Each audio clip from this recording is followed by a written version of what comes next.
Welcome back. I'm Jinx, and we're continuing our discussion with Black members of the film and television industry to discuss issues regarding race in Hollywood. Please join us as I sit down with Deborah Martin Chase, Devon Shepard, and Tracy Twinkie Bird for our 5-part discussion.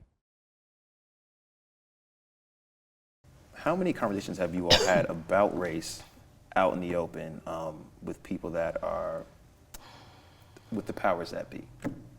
Me personally, all the time. All the time. All the time. All the time. Because I feel like a large part of what takes place, at least from the audience standpoint, is we want to know, are people fighting for these things? And what's that? And what is that like? What are you putting at stake? You know, your career, how you put food on your table. I'll just say for me, A is how you have the conversation. Exactly. Yeah. It's you walking in there, you know, kicking chairs over and shit. Like no one's gonna listen to that rhetoric, no matter how right you may be. But you go in and you just try to the best of your ability to have an intelligent, logical, non-emotional as much as you can. Right. Conversation just about what's needed. I've said it just past on this show. We're going our second season, and I felt like our room was getting less diverse, and I said, I need more diversity. I need more women. That was been my biggest thing from last season. I need more women. And I've been ringing that bell for the last 4 months, and I've got me a couple of good women now. But I had to go in there because there's an attitude, right, that women aren't funny. Whenever anybody says that to me, I go watch Bridesmaids and tell me that's not funny. Goodness. Yeah. It's one of the best movies in the last 10 years, in my opinion. Can't breathe. That's my joint. And I always say a man couldn't have written that movie. As funny as you think men are, the subtleties and the nuances of that movie had to come from a female. We already agree that the Oscars are not the problem, right? It's maybe it's the wound that everybody can see, and everyone's galvanizing around because also it's something that just takes, it's only an evening. Yes. So you can get upset for an evening.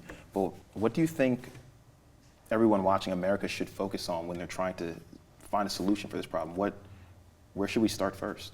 Is it the execs? Is it the creators? Is it the actors? Is it the type of stories that we're telling? What are your thoughts on, I don't even know how to say it, I guess preordained numbers of Black involvement?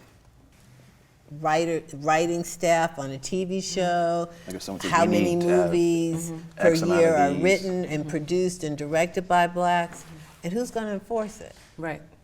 That's what we really need, checks and Well, it's like, let's say it's hell.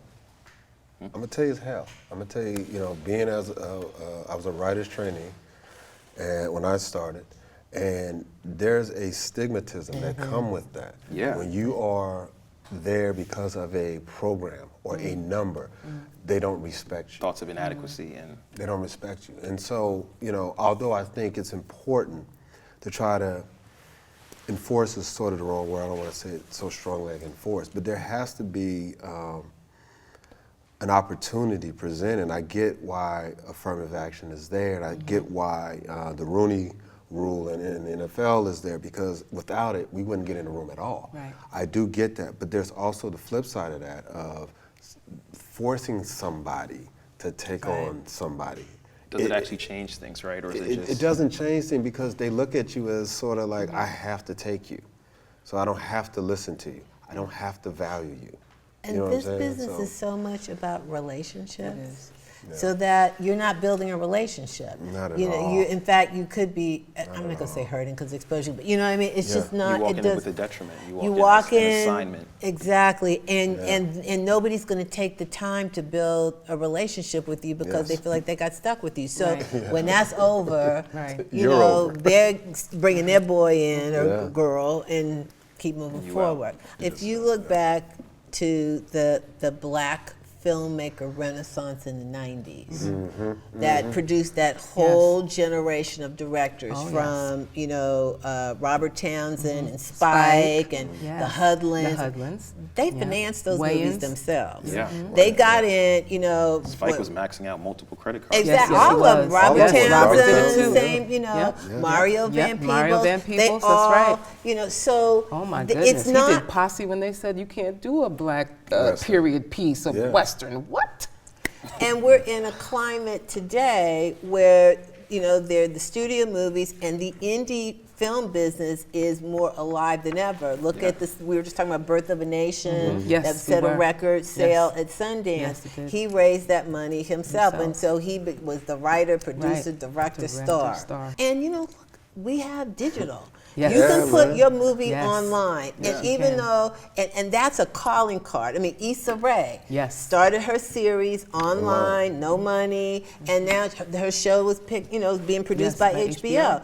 So it's a combination of being resourceful, being determined, and good. figuring out how to get it done. Yes. What Spike did, what Robert Townsend did, what the Wayans did, what they did was give African Americans, young black people, jobs and access in order to watch what a camera operator does, what a grip is, what lighting is, what a DP is, and gave them titles that they then could get into the union. And now we have, the people that we have now are because of Those them, entry points. Yeah. because of those people. It's true. Yes. Yep.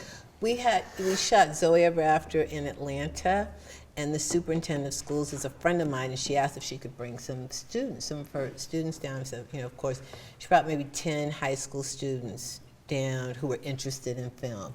They spent like 3 hours. The questions were so great. I brought people over to talk. It was and at the end, I literally started crying because they were like, "This has changed my life," Yes. and because they don't get to meet.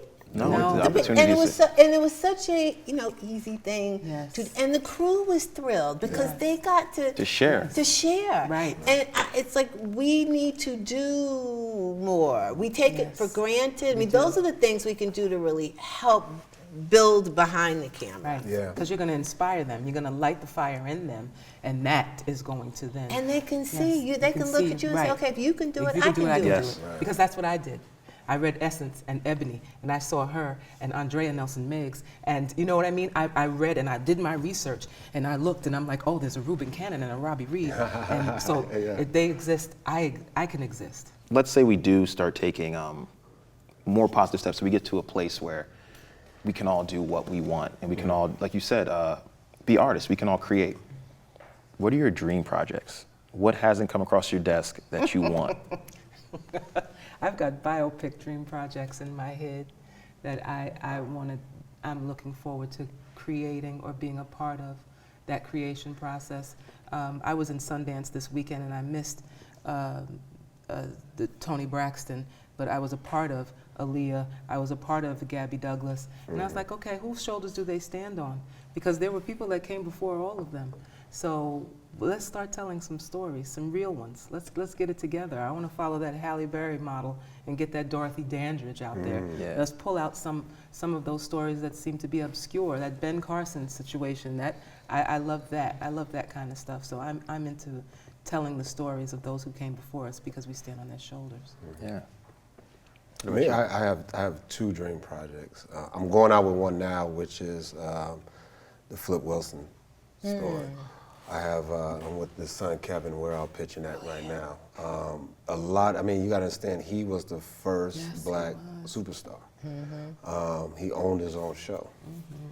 And he came on right in the middle of American strife. You come in post-civil rights, post-Vietnam, people trying to figure out how we're gonna get along, and then here you got this black man bringing comedy. And the writers on this show was Richard Pryor, George Carlin, Lauren Michaels. Lauren Michaels Yes. on the Legends. show. Wow. Lauren Michaels on the Yes. show. And when that went down, he Yes. went and did Saturday Night Live. Wow. And here's a guy that had 2 Emmys, I think he was second behind All in the Family in the ratings. And you look at where all the comedy came from, like if you look at Martin and the Wayans and Tyler Perry and all that, they owe a lot to. I mean, Lauren alone, look at all those, to Flip Wilson. The other one is I want to tell the real story of Harriet Tubman. Ooh. How she was a gangster. Yes. She was a gangster, and everyone likes to see her as this old sweet matron lady hovering people through the tunnel. She carried a 12-gauge shotgun and a Colt 45, Yes, she did. and she was dead serious. You turning back, you ain't going back. Right. And just telling that real story of who she is, and not just the soft sort of Palatable. palatable Yes. sort of story. That there was real. Like, I'm so happy that I gotta say, Birth of a Nation. Like to know that that brother got that film done. I mean, God bless Nate. I hope it does. I hope it's just extremely successful and win every goddamn award, because I always, and this speaks to my own fear. I've always thought about doing that as a movie, but I always go, nobody's going to make that movie. Nobody's going to do that movie. And so that self-doubt creeped in. And here's a brother that didn't let the self-doubt creep in, went through his own resources and got it done. And that should be a lesson to all of us, including the next generation of people.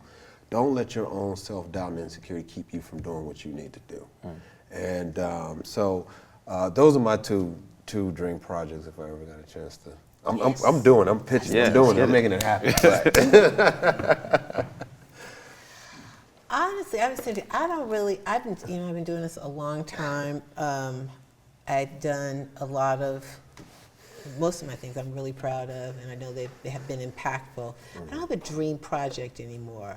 I think it's more just continue to do things that I'm excited about and that make a contribution and that, make money. I mean, it's like that nexus of the passion and the dollars is, and that's a sweet spot that, it's hard to find. So that's where I am.